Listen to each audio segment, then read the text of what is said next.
विज साहब, अमूमन मैंने देखा है कि कुछ लोग आपको विज साहब बुलाते हैं, कुछ गब्बर बुलाते हैं। लेकिन ये गब्बर के पीछे का राज क्या है और कई आपके अलग नाम जो है हम। मैंने हर हालात में काम किए, मैंने उतार चढ़ाव सारे देखे, मैंने धूप भी देखी है, छांव भी देखी है जी। और हर हालात में हमने कोशिश की है कि अपनी पूरी क्षमता के साथ। मैं लारे लप्पे नहीं करता, मैं पूरी क्षमता के साथ करता हूँ।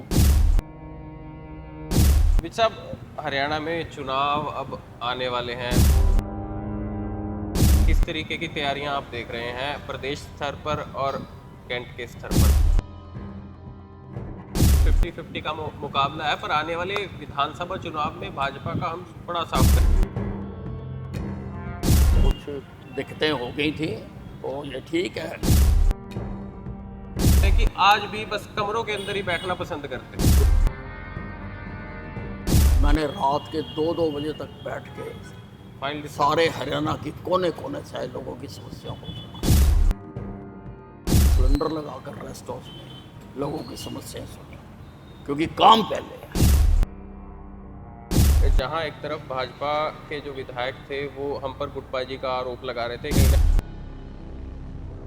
आप बताइए कहाँ गुटबंदी है? ऐसा उनका बताना है नहीं बताएं वो कि कौन है? चुनावों के अंदर कौन कौन है? इस वक्त देख रहे होंगे कि हम अंबाला कैंट के अंदर हैं और आसपास का माहौल देखकर आप सभी समझ गए होंगे कि हम इस वक्त कहाँ मौजूद हैं। मेरे साथ मौजूद हैं अंबाला कैंट से विधायक पूर्व गृह मंत्री अनिल विज, जिनसे हम आने वाले चुनावों पर चर्चा करने वाले हैं और कई अहम मुद्दे जो डिस्कस करने योग्य हैं उन पर चर्चा करने में।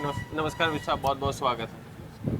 विज साहब, अमूमन मैंने देखा है कि कुछ लोग आपको विज साहब बुलाते हैं, कुछ गब्बर बुलाते हैं।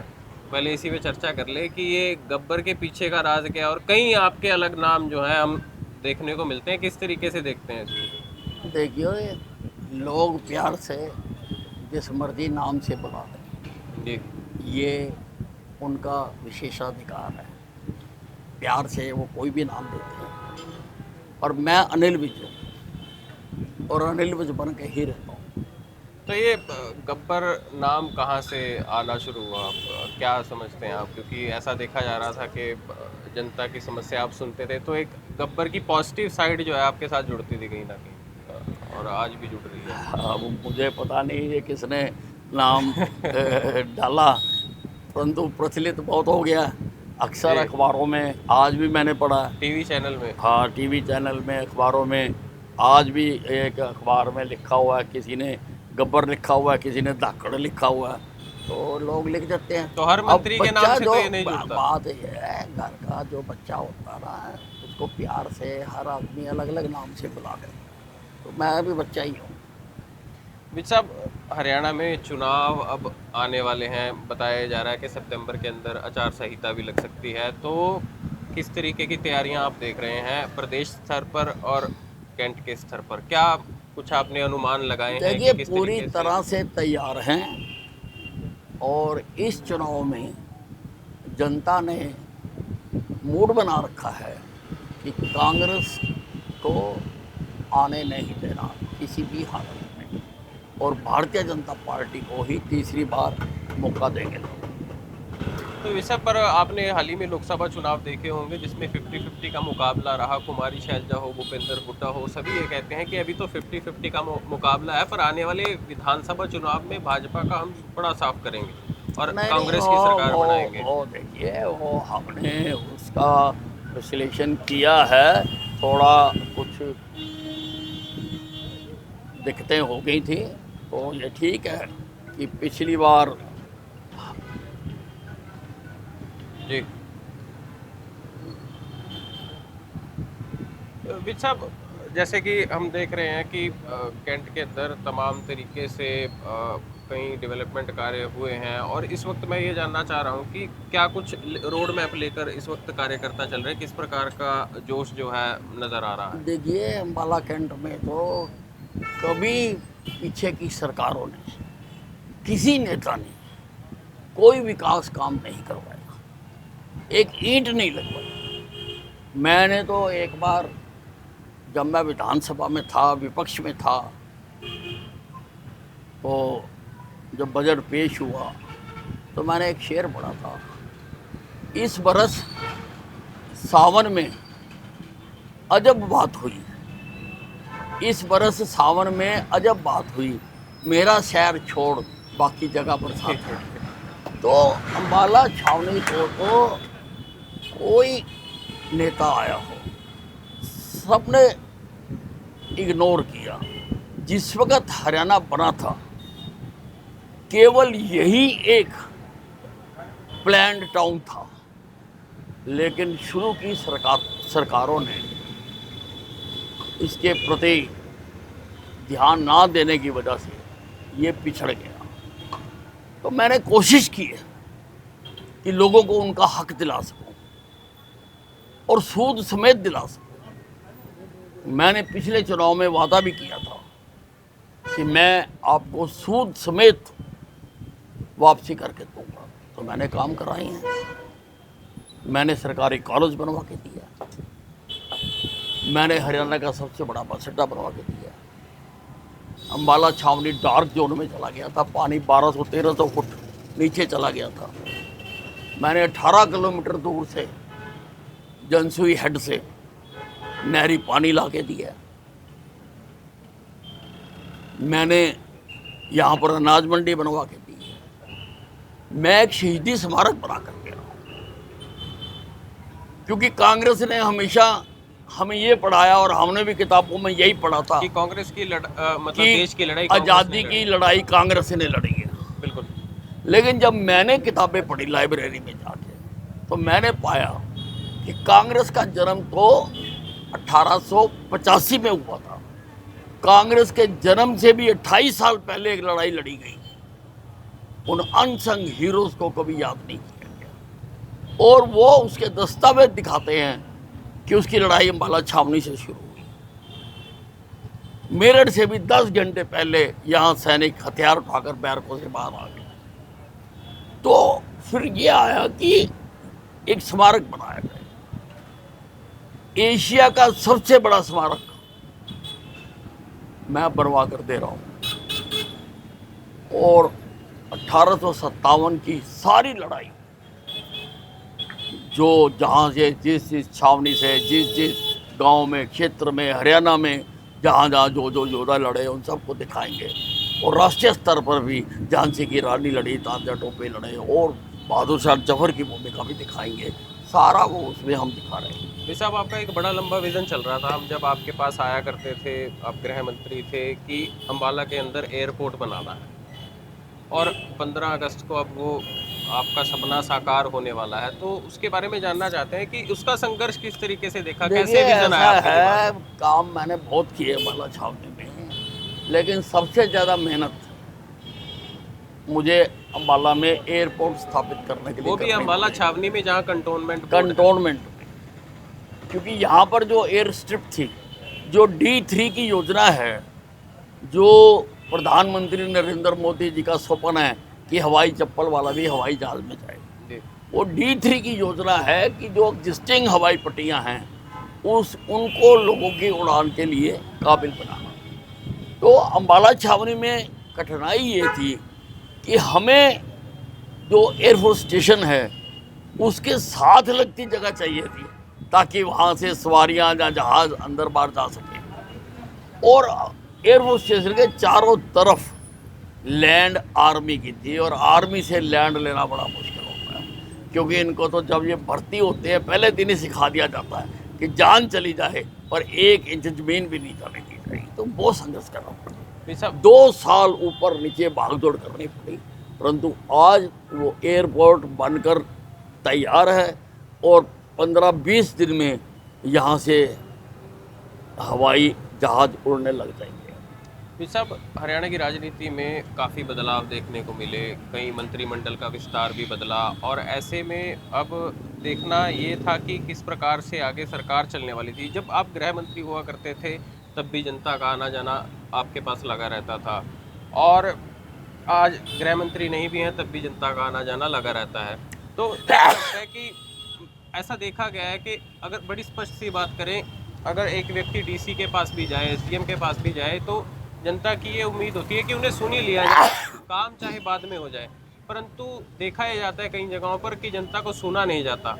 पर आपके पास फरियादी आज भी लगातार आते हैं। इस चीज़ को किस तरीके से देखते हैं कि राजनीति में कई लोग इस तरीके से देखने को मिलते हैं कि आज भी बस कमरों के अंदर ही बैठना पसंद करते हैं, एसी के देखिए, अंदर। हमारे माँ बाप ने भी और जिस पार्टी से मैं प्रेरित होकर राजनीति में शामिल हुआ, उस संगठन में भी यही बताया जाता है कि राजनीति सेवा करने का माध्यम है। मैं उसको पूरा करने की कोशिश की। आप जानते हो, मैंने रात के 2-2 बजे तक बैठ के फाइल सारे हरियाणा के कोने कोने से लोगों की समस्याओं को सुना। मैं बीमार हो गया था कोविड में, मुझे ऑक्सीजन लग गई थी। मैं ऑक्सीजन का सिलेंडर रिक्शा में रख के विकास कार्य देखने जाता था। मैं 2 महीने ऑक्सीजन का सिलेंडर दफ्तर में लेकर बैठा और वहाँ मैंने काम किया। मैंने ऑक्सीजन का सिलेंडर लगाकर रेस्ट हाउस में लोगों की समस्याएं सुनी, क्योंकि काम पहले है, बाकी सब कुछ बाद में। तो सेहत को इस प्रकार से दांव पर लगा दिया उस समय में, तो क्या ऐसा मोटिवेट करता था कि आपको कि हाँ मुझे ये काम करना है? क्योंकि हम देख पा रहे थे कि उस समय में अच्छे अच्छे कहते कवाते अपने घरों में बिलों में घुसे हुए थे और कोई सड़क पर नजर नहीं आ रहा था। आप मेरे नाम गिना रहे थे अभी, जी मेरा एक नाम और भी है। लोग जो मुझे बुलाते हैं, जी मुझे लोग वर्कोलिक कहते हैं। जी वर्कोलिक, काम करना मेरी प्रवृत्ति है। जी मैं रह ही नहीं सकता जी। बिना काम करे, हालात जो भी हों। मैंने हर हालात में काम किए, मैंने उतार चढ़ाव सारे देखे, मैंने धूप भी देखी है, छाँव भी देखी है, जी और हर हालात में हमने कोशिश की है कि अपनी पूरी क्षमता के साथ, मैं लारे लप्पे नहीं करता, मैं पूरी क्षमता के साथ करता हूँ जो करना होता है। और मैंने काम किया है और आखिरी सांस तक मैं ये काम करता रहूँगा। कुमारी शैलजा हो, भूपेंद्र हुड्डा हो, इनके अपने अपने बयान समय समय पर सामने आते रहते हैं। भाजपा पर भी ये अटैक करने में नज़र आते हैं। अब ये आरोप लगाते हैं कि जहां एक तरफ भाजपा के जो विधायक थे वो हम पर गुटबाजी का आरोप लगा रहे थे, कहीं ना कहीं अब भाजपा के अंदर भी गुटबाजी देखने को मिल रही है। नहीं, भाजपा में तो किसी प्रकार की कोई गुटबंदी नहीं है। आप बताइए कहाँ गुटबंदी है? ऐसा उनका बताना है नहीं बताएं वो कि कौन है? चुनावों के अंदर कौन है गुटबंदी? कौन सा गुट है? हम तो बताते हैं कि उनका गुट है, हुड्डा एक तरफ है, एसआर के एक तरफ है। अब एसआर में से के तो निकल गई, एसआर है, ग्रुप तो है ना। हमारा ग्रुप बताओ कौन सा है? जी कौन सा ग्रुप है हमारा? बताएं। जी। कांग्रेस के लोग बताएं, हुड्डा बताएं, शैलजा बताएं, सुरजेवाला, कि हमारा कौन सा गुट है। हम तो सब एक हैं, सब एक मिलकर हम प्रदेश की राजनीति कर रहे हैं और प्रदेश के कल्याण के लिए हम जो नीतियां बनानी हैं, जो करना है वो हम कर रहे हैं।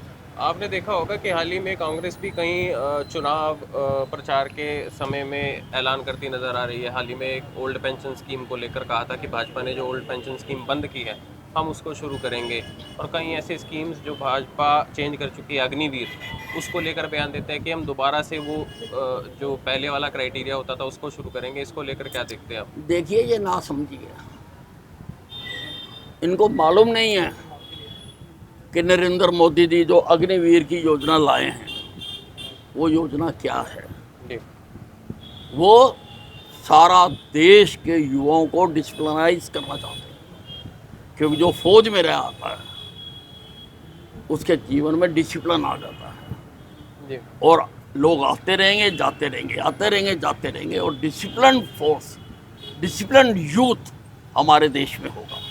और अगर कभी कोई आवश्यकता पड़ेगी, कोई ऐसा समय आएगा, तो जैसे टेरिटोरियल आर्मी को बुला लिया जाता है वैसे ही इनको भी बुलाया जाएगा, और जो दुश्मन हमारे देश पर बुरी निगाह रखेगा उसके दांत खट्टे कर दिए जाएंगे। इसमें आम आदमी पार्टी को लेकर एक आपसे सवाल लेना चाहेंगे विज साहब। जैसे कि आप जानते हैं कि किसान आंदोलन पिछले लंबे समय से काफ़ी चल रहा है।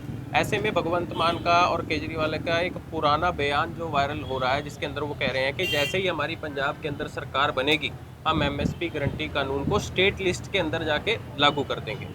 तो सवाल ये है कि किसान अभी बॉर्डर पार बैठे हैं, उनकी मांग एमएसपी गारंटी कानून को लेकर है। मुख्य रूप से जो जथेबंदियां हैं वो पंजाब से संबंधित हैं। तो आम आदमी पार्टी इस पर शांत नजर आ रही है, तो क्या लगता है आपको? कि ये आम आदमी पार्टी झूठ बोलने की फैक्ट्री है।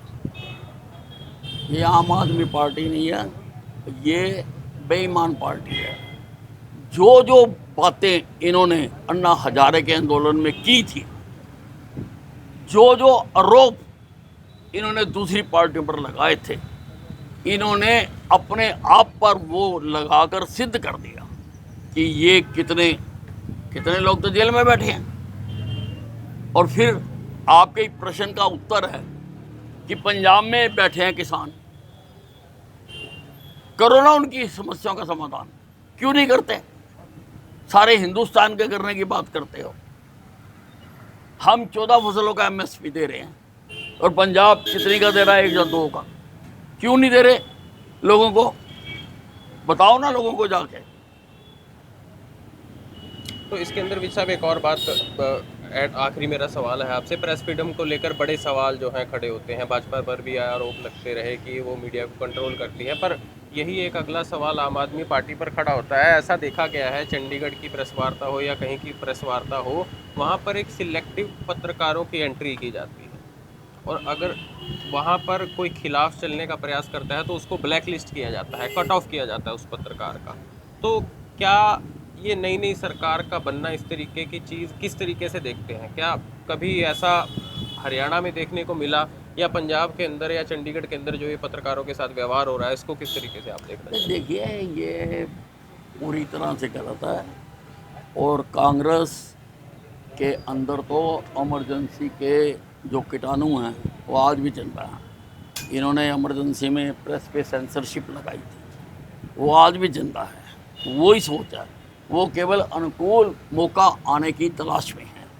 जिस दिन उनके पास अनुकूल मौका आएगा, फिर वो इमरजेंसी वाले सेंसरशिप वाले हालात पैदा करेंगे। बहुत बहुत शुक्रिया विज साहब समय देने के लिए। मैं आशा करता हूँ कि विधानसभा चुनावों में आप फिर से चुनाव लड़े और अम्बाला कैंट की जनता को बिल्कुल, कहीं ना बिल्कुल। कहीं बहुत बहुत। तो ये थे हमारे साथ हरियाणा के पूर्व गृह मंत्री अनिल विज, जिनसे हमने तमाम मुद्दों पर चर्चा की। चंडीगढ़ से पंकज वर्मा की रिपोर्ट।